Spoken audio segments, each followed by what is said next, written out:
Voilà, voilà. Donc aujourd'hui, mise en zone prison de mes derniers coqs, parce que je produis entre 300 et 500 poulets à l'année, uniquement pour notre consommation personnelle.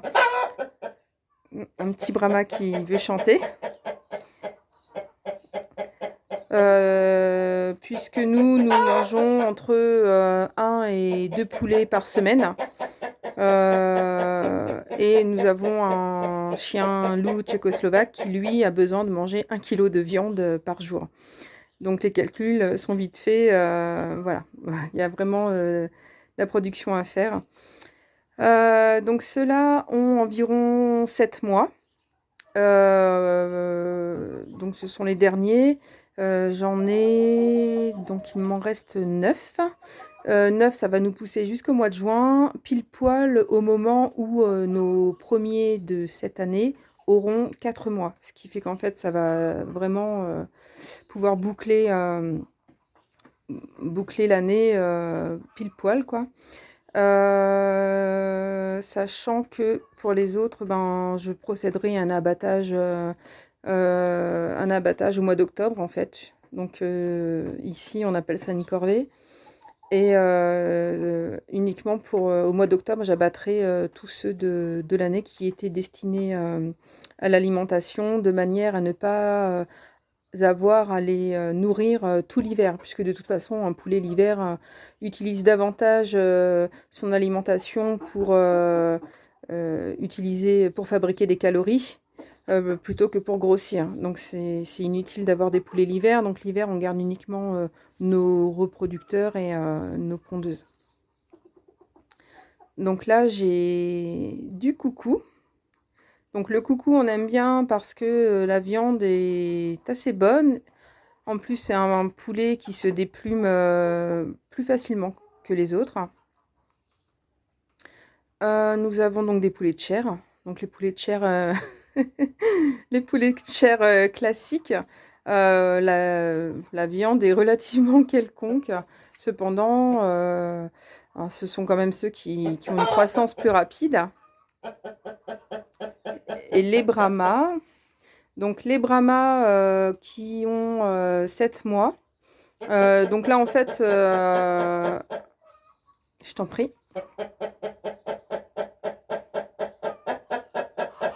Tu te demandes, hein? Tu te demandes ce qu'on fait? Bah, je parle de vous. Donc les Brahmas qui ont 7 mois, donc faut vraiment aimer les volailles, hein, parce qu'ici ça chante de partout. Mais c'est pratique, au moins on sait à quelle heure est la première lueur de l'aube, et voilà quoi.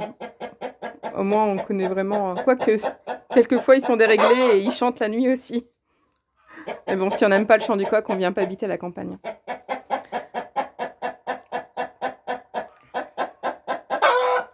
Donc du coup, les Brahmas, une fois déplumés à 7 mois, ne sont vraiment pas très gros. Il faut vraiment attendre qu'ils aient 18 mois.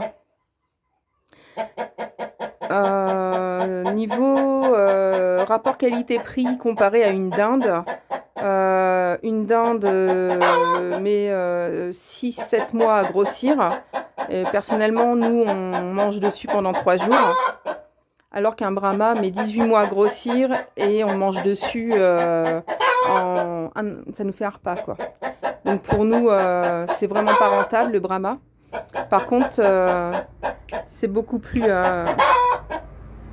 c'est beaucoup plus goûtu. Donc après, c'est un choix, quoi. Donc oui, quelques Brahmas, mais voilà, quoi. J'en ferai pas pour l'alimentation, tout du moins un élevage principal, quoi. Puis c'est toujours bon de pouvoir varier.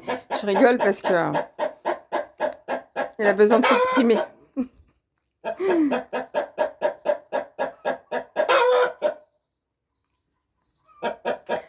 Donc là, quand c'est la première fois que je mets les derniers coqs en zone prison, pour qu'ils grossissent davantage, en fait. Donc le grand parcours est désormais proscrit. On va éviter de... Voilà quoi, malheureusement, c'est le destin d'un poulet destiné à l'alimentation. Alors au niveau abreuvoir, j'utilisais ceci en fait. Voilà, ce type d'abreuvoir. J'en suis pas du tout satisfaite personnellement, donc j'ai une utilisation intensive. Et honnêtement, alors déjà première chose, le prix. Donc 10 € pour un abreuvoir de 10 litres, je trouve ça vraiment très très onéreux comparé à un seau classique qui coûte 3 €, un seau classique de 10 litres. J'ai pas eu de soucis de fiente dans l'eau jusqu'à présent. Après, au niveau résistance, alors déjà, ça tombe une fois, ça casse.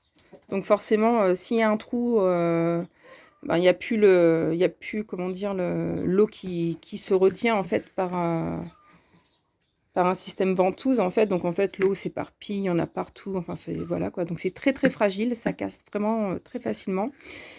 Et en plus de ça, mauvaise surprise, quand il gèle, c'est même pas la peine d'y toucher en fait, hein, puisque bon déjà l'eau qui est gelée à l'intérieur a tendance à le briser plus facilement, mais alors en plus si on essaie de l'ouvrir alors que c'est gelé, parce que, je sais pas, par inadvertance, on n'aurait pas fait attention au fait que de l'eau soit restée à l'intérieur, du coup ça casse quoi.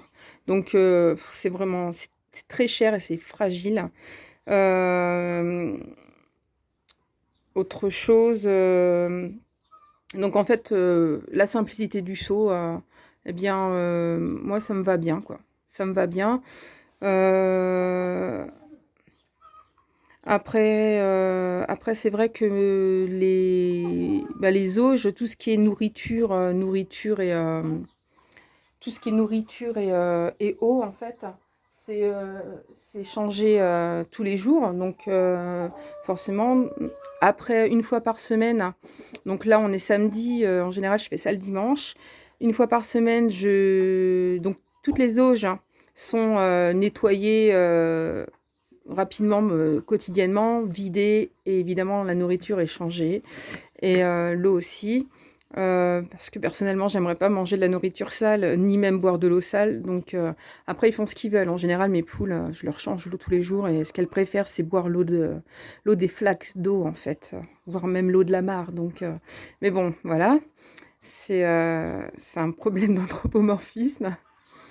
Et, du coup, une fois par semaine, donc en général le dimanche, je nettoie et je désinfecte les abreuvoirs, les mangeoires. Et c'est vrai que jusqu'ici, pour la production que j'ai, je n'ai pas de problème de santé de mes poulets. La paille, c'est pareil, hein. Donc là, c'est un poulailler, c'est vraiment un tout petit poulailler, hein. C'est pas le poulailler, hein. C'est une zone prison parce qu'en fait, je pouvais plus les laisser au poulailler, justement. Il y avait trop de combats de coqs, hein. Donc ils se blessaient plutôt qu'autre chose. Dès qu'il y a une poule, ils se battent tous pour... obligé d'arriver à un moment, on n'a pas le choix, il faut séparer les coqs. Du coup, là, c'est tout petit. De toute façon, ils sortiront quand même selon leur volonté. Bon, là, il fait un peu chaud aujourd'hui, donc ils n'ont pas vraiment envie de sortir. Et donc, je ne sais plus où j'en étais. Je m'éparpille un peu. Tellement de choses à dire. Donc oui, l'hygiène. Donc l'hygiène, tous les jours, je ramasse les crottes. Donc moi, je ramasse ça à la main, hein, parce que, voilà. Après, on peut mettre des gants. C'est une question d'habitude, hein. Des mains, ça se lave, quoi. Et puis, je rajoute un peu de paille par-dessus pour avoir une litière propre tous les jours. En période de pluie, ça peut être 2 fois par jour. Parce que c'est important qu'ils puissent avoir les pattes au sec et au propre. Et voilà, comme vous voyez, ils ont 7 mois et ils sont propres, quoi. Et une fois par semaine, Donc ça, je le fais en général le mercredi matin. Je change toutes les litières à fond, c'est-à-dire je retire tout à la fourche. Je récupère toute la paille avec les fientes. Je gratte au râteau et je dépose tout ça au potager, ou bien sous une serre, ou bien dans un coin pour laisser maturer un petit peu. Sachant que quand c'est des périodes de... Quand c'est l'hiver, par exemple, au potager, ça pose aucun problème. Ça permet de nourrir le sol. Enfin, voilà. Et puis, une fois par mois, je vide normalement. Et je rajoute partout. Je rajoute de la terre de diatomée. J'en éparpille partout. Donc, j'en mets sûrement plus que la dose préconisée. Mais au moins, je sais comme ça, c'est désinfecté. J'en mets dans les interstices, j'en mets partout. Et je sais que c'est désinfecté. Et tous les 3 mois environ, je laisse respirer. En fait, j'ai plusieurs poulaillers, ce qui me permet de faire des rotations. Et tous les 3 mois, je vide tous les 3 mois, chaque saison. Je vide un poulailler pour le laisser, donc le nettoyer à fond et le laisser libre pendant 3 mois minimum. Toi aussi. Ce que je rapporte, c'est un vide sanitaire. Voilà. Au niveau hygiène, j'ai pas de soucis. J'ai pas de... Parce que je surveille beaucoup. Donc, il y a des formations en biosécurité qui sont dispensées par la Chambre d'agriculture. Après, c'est vrai que comme j'ai travaillé 20 ans en agroalimentaire et en industrie pharmaceutique, forcément, je suis très sensible à l'hygiène. Après, non, pas trop non plus, parce que voilà, quoi, faut aussi vivre dans un monde aseptisé, ça ne permet pas de renforcer son système immunitaire. Mais voilà, quoi. Faut trouver un juste milieu, et puis toujours chacun selon son degré de sensibilité. Personnellement, ce que je fais, j'ai pas de problème de maladie. Une fois, j'ai acheté 2 petites poulettes Brahma perdrix et qui me regardent, toi, t'es tout mimi. Et elles m'ont rapporté des poux. Et du coup, j'ai eu la chance que les poux n'aillent pas sur mes volailles, en fait, qui étaient déjà présentes. Donc, elles, malheureusement, elles étaient infestées de poux et elles en sont décédées. Par contre, mes autres volailles, donc j'ai vraiment eu la chance, quoi. Personne n'en a eu. Et de toute façon, ce que je fais, c'est que je mets toujours à disposition un bac avec de la cendre, de la terre de diatomée et de la terre. Ce qui fait qu'ils peuvent en permanence se baigner en fait dedans et se rouler dedans pour se déparasiter. Donc, donc voilà, il faut que je leur retrouve un abreuvoir digne de ce nom, parce que le seau, j'ai peur qu'une fois qu'il sera pratiquement vide, j'ai peur qu'il bascule. Donc je vais voir ça. Mais là, ça a été fait, on a fait ça en 15 minutes là, donc c'est vraiment... logiquement, c'est une zone prison qui est plutôt destinée à 1 ou 2 poules pour quand elles sont abîmées par les coques, mais là, il fallait vraiment que je les sépare, quoi, des poules. Et au départ, je voulais les abattre tous. Je me suis dit, 9 poulets en une journée, aujourd'hui, j'ai pas le temps. En plus, ils sont pas si gros. Donc voilà, on verra bien. Tant qu'ils ont de l'espace et tant qu'ils se battent pas, surtout. Évidemment, ceux qui partent les premiers, ce sont les plus méchants chez moi, et non pas les meilleurs. Voilà.